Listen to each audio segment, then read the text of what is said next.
and gentlemen, welcome back to more Total Extreme Wrestling. I'm BrendenPlayz.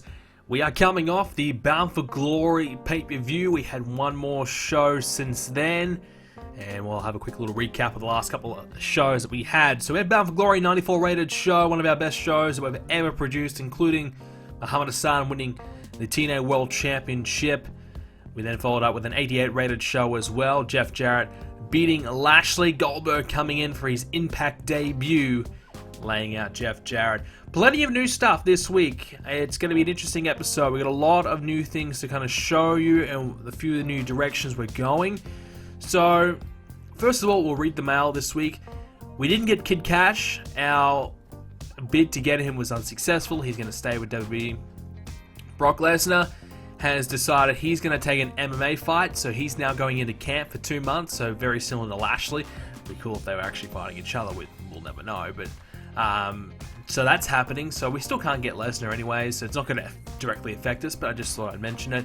Something to keep an eye on, and we'll see if his popularity improves or, decreases. And another guy whose contract is ending is Stevie Richards, 34 years of age, 60 popularity. Honestly, though, I wouldn't really use him much. Stevie Richards to me is a real low mid-card guy. So if I was going to bring him in, he probably would be like a Shannon Moore or Michael Shane or something like that to me. Kind of just, he hangs around but mainly loses. And WWE actually goes alright. He's gone 10 matches. He's lost 7 this year. So he's actually done pretty good in WWE. So there you go. But we got no real need for him. He wants 13 grand anyway, so he's not really worth that. Finally, Sarai Dosal, aka Kalisto, wants to be brought up to the main roster. He's only 19, still very young. Popularity isn't there yet. Skill set, still not quite there yet either. We'll have a look at his progression. Straight away, you can see he has definitely improved. He's brawling 40 to 50, hardcore 30 to 39. Mat wrestling, slight improvement. Aerial, not really. Flashiness, a slight improvement. Psychology's improved. So he has definitely improved. So if that's his peak, that's kind of concerning. His mic skills, 40's pretty generous for him. Remember that Lucha Thing promo? But yeah, so definitely has done some improvement, but still quite a fair way away from being a useful member on our roster. Look, if he's not good enough, we could always cut him, but he's there for now. So we'll set him. He's already set down to work for GFW, so he's already not technically getting any developmental improvement.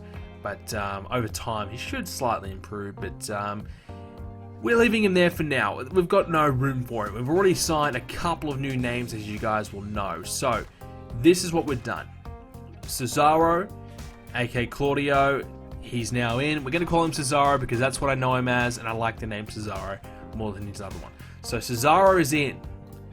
He's got about 50 popularity, 49 mainly. So not too bad. Not great, but not bad. Now, we're going to bring him in as a babyface. Of course, we brought in Chris Hero. We're forming the Kings of Wrestling tag team. Gives us another team. Chris Hero also 55 popularity. Pretty useful. So if we can get this tag team over, we've got this great tag team. 100 experience, this team. I'll show you in a moment. This team is so good, but also the potential for them to break out on their own as a singles is definitely there. Now, Cesaro is a better heel than babyface. Hopefully that won't affect us too much, whereas Chris Hero, I think, is a better babyface. So that's that. That's okay. That's going to be fine. We force Cesaro to be a face. It should still work out fine. He's still got high enough babyface where that will work pretty well. So we've got them in. They are now a part of the roster. They'll be active on our roster, I think, in 5 days. So the contract doesn't officially begin for 5 more days. And that's 2-year deal written. We've got them locked in. They're ours. That's really good. So that's a big addition to our roster.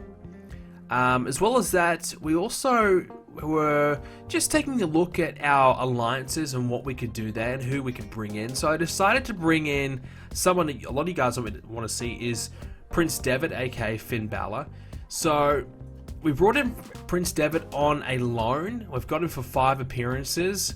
So basically what I want to do with him is Yes, one day we want to sign him on our roster. Popularity isn't there yet, skill set's still not there yet either, but why don't we give him an opportunity to get some American exposure, and we might have him be a bit of an enhancement guy for a couple of matches, 5 appearances on our Impact and Explosion shows. So it gives us an opportunity to utilize him, but you know, he's not going to win, but he might gain a bit of improvement in the US market. And also, we're probably due to do another Japanese show. I wouldn't mind doing another one, and he's got 50 popularity in Japan. That's not bad. And by the way, Chris Hero, speaking of Japan, 67, 66 popularity in Japan, so it would be very, very useful if we do have a Japanese show. But that's some of the new signings we've got going on. I don't think there's any others. The other thing as well is what we talked about last episode is the new Abyss stable. The question was, do we go with Test and Albert joining that stable, or do we just leave it to be Kevin Thorne, Abyss, and James Mitchell? I put it to you guys, and the general consensus is yes, let's get these guys in the stable, but only put Test in there and let A-Train continue his success as a solo act, because A-Train's obviously proved himself well enough. He doesn't need to be in this stable. I agree, so that's what we're going to do. And the name we went for, look, there wasn't a lot of great names you guys suggested, no offense, there's just none that really stood out to me. This one I don't mind though, the Insane Asylum. It's really difficult to kind of name this group. You get kind of what they are, you know, they're a dark, maybe gothic type of group. It's kind of difficult to find a perfect name for them. I think Insane Asylum is cool. It's probably already a team already, I don't know. But we're going to go with it. Insane Asylum, Abyss, James Mitchell, Kevin Thorne, and Test. We'll go with this. And if there's any more suggestions, let me know in the comments down below. Leave a comment down there. And if you've got a better name, shoot it. Go for it. And we'll see. If I find a name that I like, we can always change it. So, Insane Asylum it is for now. Abyss, Mitchell, Thorne, and Test as the group. And what we're going to do is we'll have 2 tag teams. So, one will be Kevin Thorne, Abyss. The other will be Test and Kevin Thorne. Now, we could do Test and Abyss, but I don't know, maybe we will. I think Abyss will mainly be the solo guy. Abyss is going to be the main guy, Test and Kevin Thorne, who are 2 big guys, as his backup, his bodyguards, his you know, his minions, his disciples, I don't know, whatever you want to call it. He will have them as his backup. So mainly we'll probably see these 2 team up more, and I guess you're saying, well, you're breaking up, you know, Test and Albert to form a new team. Is there any point to that? Well, I guess there probably isn't, but Kevin Thorne and Kevin Thorne and Test probably aren't ready to be solo. Certainly Test has proven he's not, and I think the best way for them to be utilized is to be put in this team. So we'll go with that. And A-Train's doing well, 70 popularity, he's had some great matches. We'll take a look at some of his match history. 76 rated is his average match.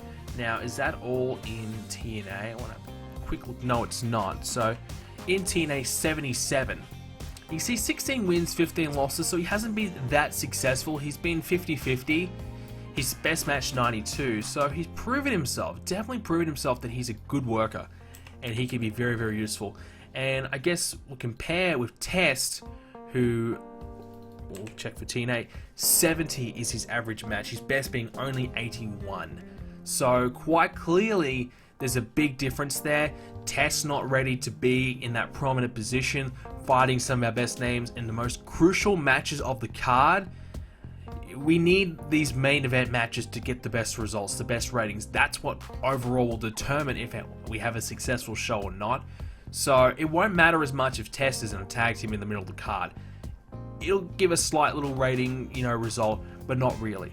Whereas A-Train, if he's really doing well, we want to utilize him in those key positions. So that's why I think the best thing for us going forward, A-Train on his own, Test with the tag team, and also if Kevin Thorne and Test have, you know, good chemistry, they work well as a team, that's another great team for us. But as well as that, Abyss gets that big stable behind him. We still can utilize A-Train as a prominent main event guy. We didn't really have much for Test. This gives us something new for Test. and now we can start to utilize A-Train a bit better, and Abyss gets stronger, Abyss gets a better, group of guys surrounding him, so the group will be much more successful. We'll have to give him James Mitchell as his manager, so that'll be this week. We'll debut this new stable this week with Tess joining it. Now you might say, oh, okay, you're gonna have Tess turn on A-Train. No, I'm not gonna do that. I think we'll just leave the door open if we ever want to reunite these two. So we'll just say these two went their separate ways. A-Train wanted to go solo, Tess saw an opportunity to join this new group. So simple as that. And the other thing I forgot, I just kind of saw, was Davey Richards. We now have him. He's now on our roster, 47 rated. Not a lot to really like in terms of that for Davey Richards, but again, he's a long-term prospect. Very talented, very, very talented, has a real potential to keep improving, very, very young. So we've still got him as a paper appearance, so that gives us the opportunity for him to really gain more experience and exposure in different promotions. We've seen with Roderick Strong, when we brought him in, I think he was low 40s or whatever, very, very low popularity. But because he's been working in Ring of Honor, PWG, etc., his popularity has risen into the 50s. Not really because of us, mainly because he's been working these other different territories. So again, that's what we're trying to accomplish here with Davey Richards. Have him work these different promotions whilst under our umbrella. That, hopefully will help him improve his popularity without us really having to intervene and do too much of the heavy lifting. But other than that, really not a lot else. A lot of you guys were telling me about my announcers. That was a big thing in the comments last episode. I definitely agree. So we are going to do a change. I liked having Don West in this announcer role. It just felt right and more what TNA is all about. But you see, he's got 69 color. It's not great, and if he's on our key prominent shows, he needs to be better because it's bringing it down. So the alternative is James Mitchell, who is 80, but the one that I may go for is definitely Paul Heyman, 85. Now, we're not going to do Paul Heyman yet because we haven't debuted Paul Heyman yet. We want to debut him with Goldberg. So if we have Paul Heyman, we may as well use him. We may as well use him and use him well. So that's some of the options that we definitely have. James Mitchell or Paul Heyman, both have adequate experience, so it wouldn't really affect us there. But for now, definitely it's going to be James Mitchell. But that'll be our pay-per-view and our Impact announce team. But we're not going to leave Don West out in the cold. We're going to utilize him on Explosion. Explosion's already kind of got shitty announcers anyway, so it doesn't really matter. We've still got my user character announcing, and my user character, it's done okay. I mean, he started at 55, he's gone to 60 now, 60 announcing, so he's improving. He might get to 70, and that's fine because we already have to have him on the roster. He's already there, you may as well utilize him. So 60 announcing, and generally Explosion, most matches are around that 60, 70. Our main events might hit 80, but quite often they are lower rated, so there's no real need to have that huge high announce team. And the reason why I'm putting Don West and Jeremy Borash now in here, both have 69 color, is we're paying them. They're getting paid. They've got a written contract. You might as well do something with them. If they're sitting around doing nothing, that really doesn't accomplish anything. So if you got them, you might as well use them. So we're going to do that, and we're going to have both of them in the color team on that show. And I think that's a good fit. It's a B show, but still decent commentators there, and they might even improve to 70 if they can. That would be good. But I'm happy with that. I think overall that's fine, so we'll stick with that.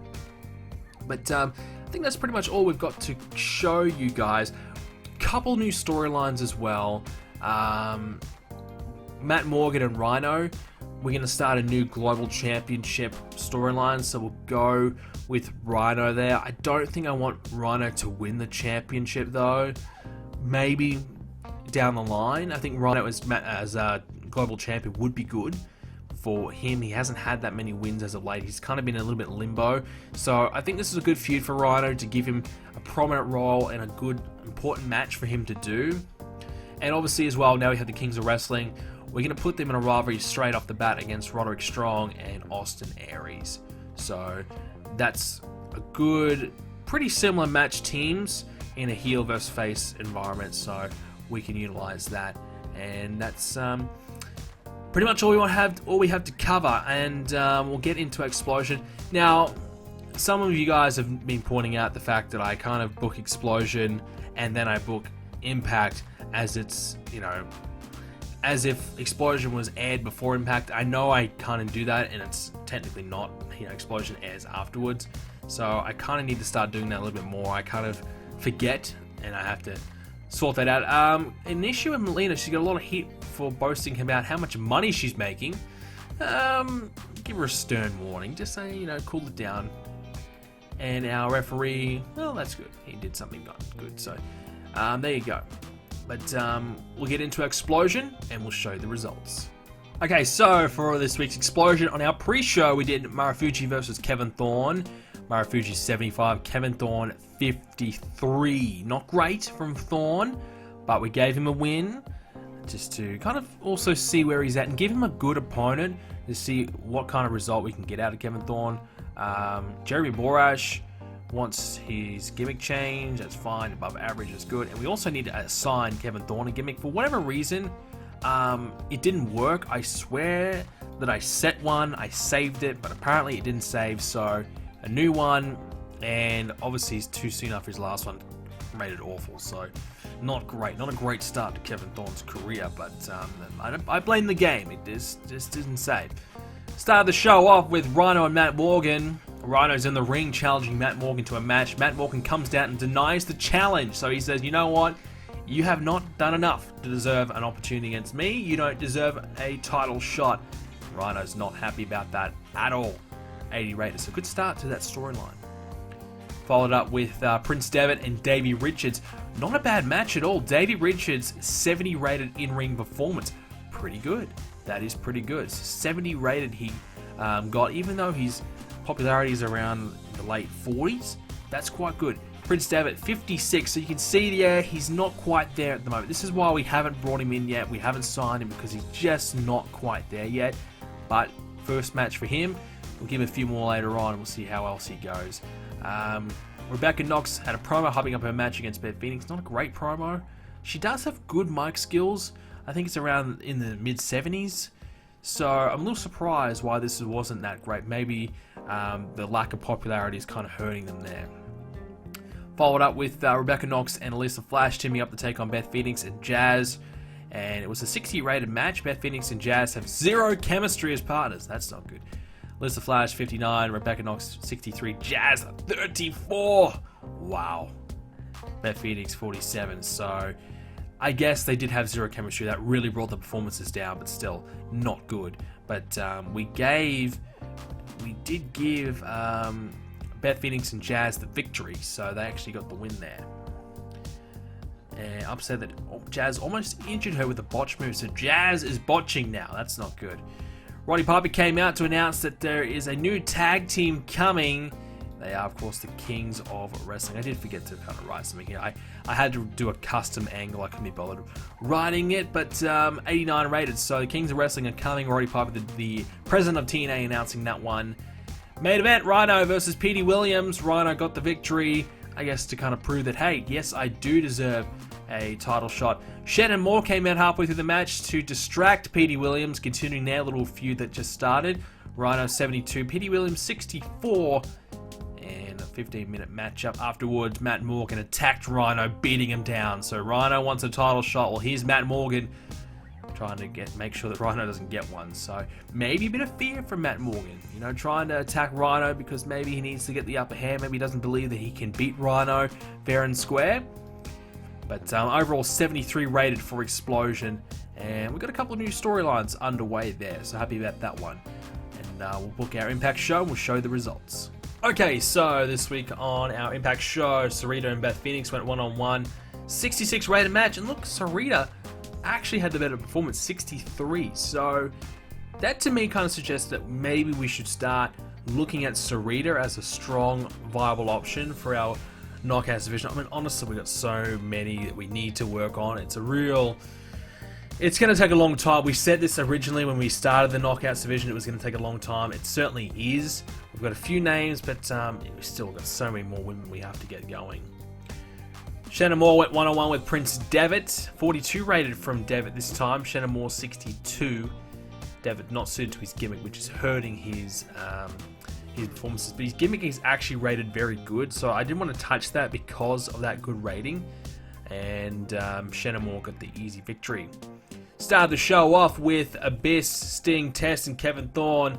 Abyss is in the ring and he calls out Sting to face him. As soon as Sting reaches the ring, Abyss starts to run, heading out through the crowd. Sting gives the chase and they go backstage. Once Sting reaches the backstage area, he gets jumped by Test and Kevin Thorne, who's been waiting for the ambush. Sting gets beaten up and left down and laid out. So, 81 rated, not amazing, but still solid. Kevin Thorne looked dreadful in this segment, that's not good.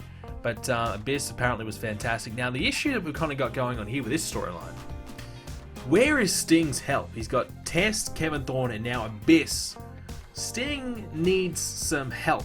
So, who can we bring in? Who can be someone to help out Sting? Maybe we do a 6-man tag team match.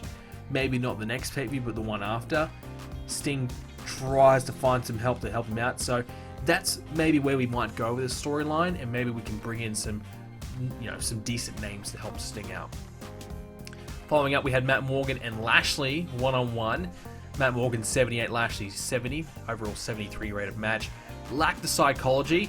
We gave Lashley the victory over Matt Morgan thanks to Rhino's distraction. So Rhino comes out and distracts Matt Morgan. So I think I kind of did it again, didn't I? I kind of booked backwards, but I guess you could say Rhino distracts Matt Morgan to kind of get his attention and challenges him to a match. I don't know, something like that. But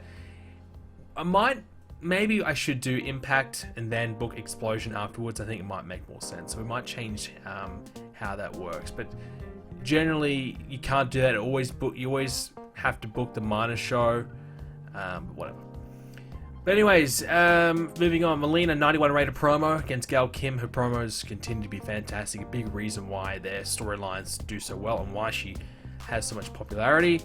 The Naturals versus Team Canada. We gave Team Canada the easy victory, and they went on to challenge Team 3D to a match. So we started that storyline between Team 3D and Team Canada.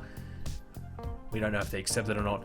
Paul Heyman has arrived, and he announces that Goldberg is his new client. So, above average for Paul Heyman, 91 rated segment. Pretty good. I wanted to give it a few extra minutes, but we just didn't have time. I was nearly going to hold off on it again, but I just needed to get it done. Just needed to do it this week. Goldberg's his new client. It's done. There we go. Molly Holly, she had a one-on-one match against Gail Kim. Kind of been leading towards this in the last few weeks. Melina on commentary as well. Molly Holly 66. Gail Kim, much better though, 69. So Gail Kim certainly improving on her in-ring performance. So that's good. 76 overall. Fallen Angel and Frankie Kazarian, 83 rated promo against the Motor City Machine Guns. And then we then did Kazarian and Alex Shelley one-on-one. We've done this before, but we'll do it again. Shelley 83, Kazarian 73, 79 overall, and we had Fallen Angel on commentary. Then afterwards we had a big brawl, so we just had Fallen Angel and Kazarian taking on the Motor City Machine Guns in a big brawl.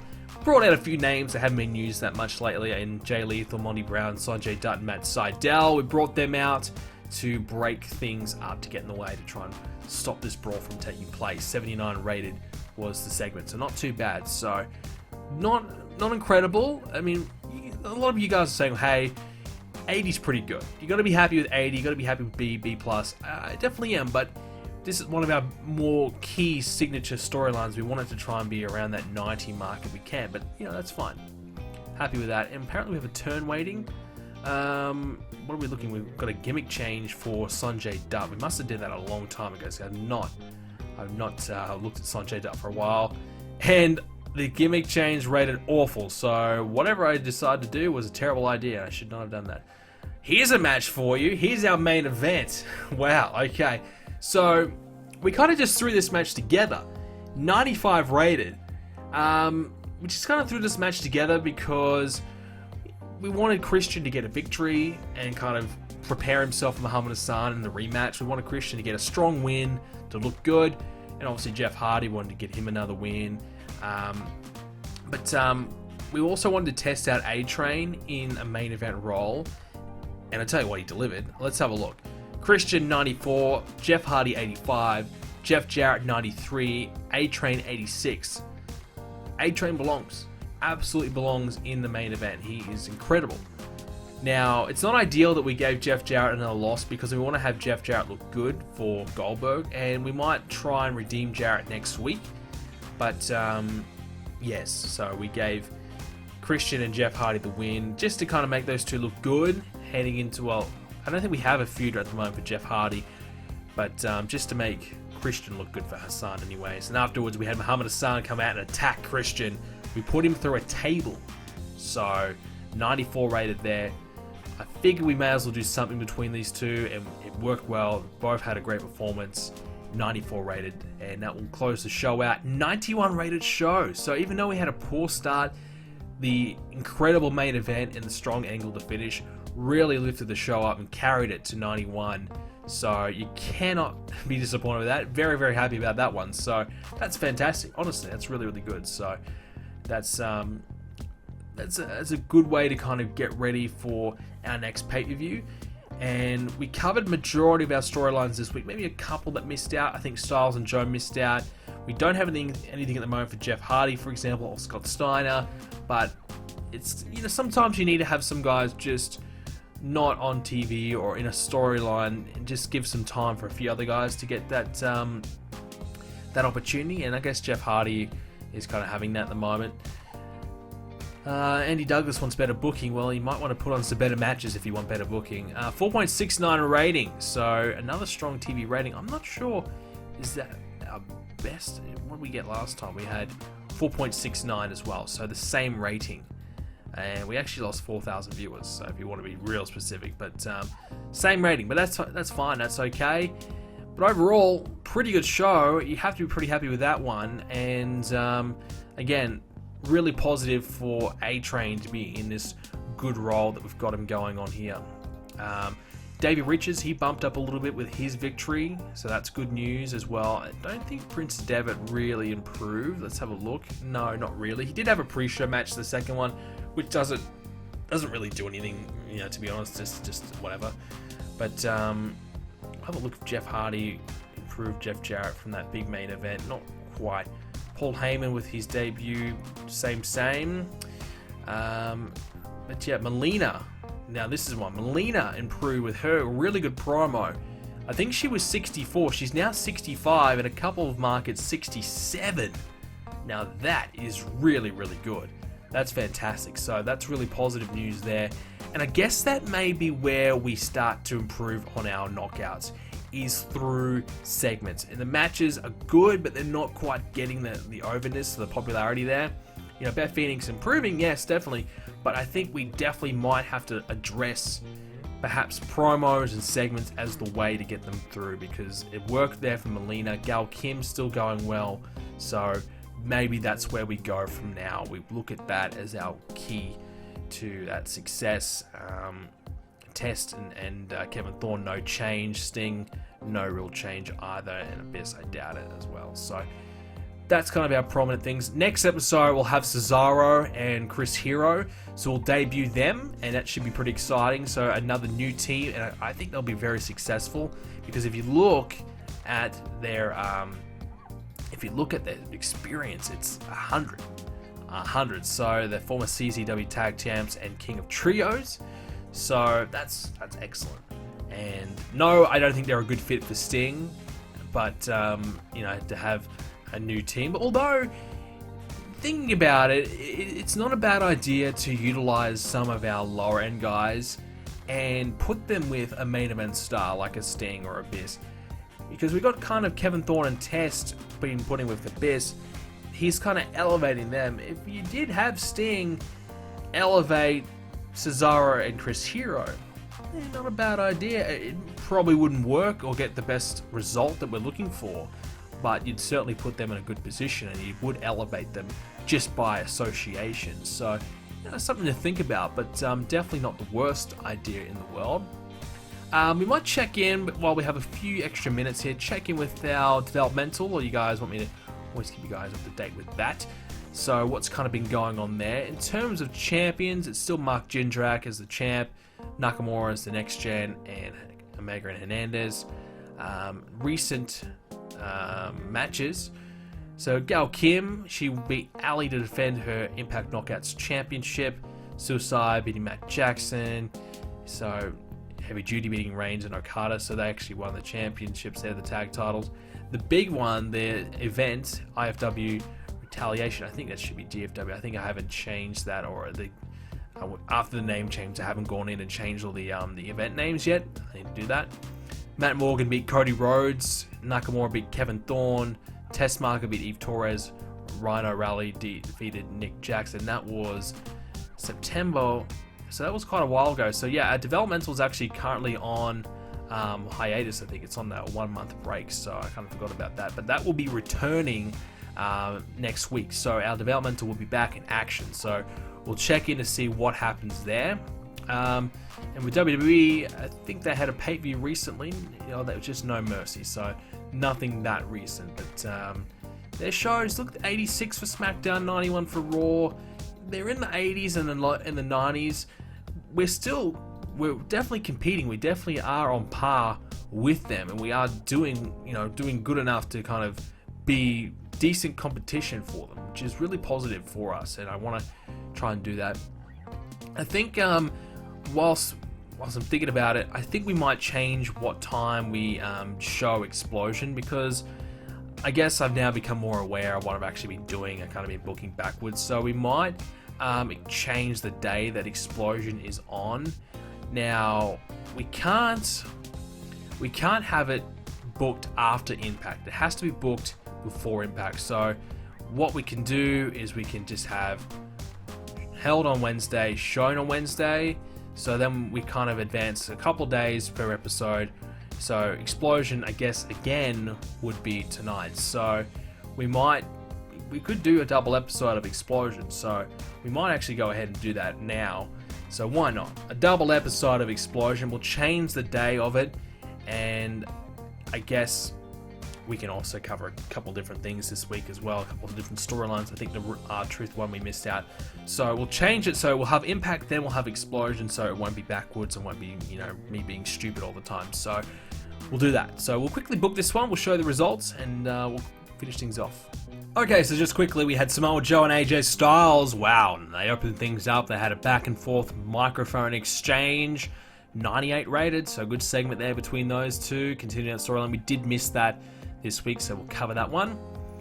Followed up with Roddy Piper backstage with Rebecca Knox. He's in his office, and he books Rebecca Knox in a matchup. So we did this because we wanted to kind of mix and match a little bit here, use Roddy Piper as a way to kind of put better segments on with some of the women, kind of incorporate there and just help out a little bit there. We had Rebecca Knox beat Jazz one-on-one. Then we had Beth Phoenix taunting Rebecca Knox on the mic afterwards. Ron Killings, he challenged Alex Skipper to a matchup, and then we just had a matchup between Homicide and Billy Gunn, because we haven't used them for a couple of weeks now. So Homicide with a victory, and again 88 rated. We need to start doing something with Homicide. Probably in a month or so, when something opens up, we might put Homicide back in the title picture or something like that. But a victory over Billy Gunn there. So 82 rated Explosion this week. Just a little quick one there for you. But that's pretty much all we have time for, ladies and gentlemen. Hope you enjoyed this episode of Total Extreme Wrestling. A few different changes, a few new names coming in, so a few new storylines as well developing. So the next few episodes, we'll get ready for our next pay-per-view, and it should be a fun one as well. Just a couple of things here, nothing really. So 0.45 and a 0.46 rating, so there you go. That's all we have time for, ladies and gentlemen. Thank you for watching, and I'll see you next video.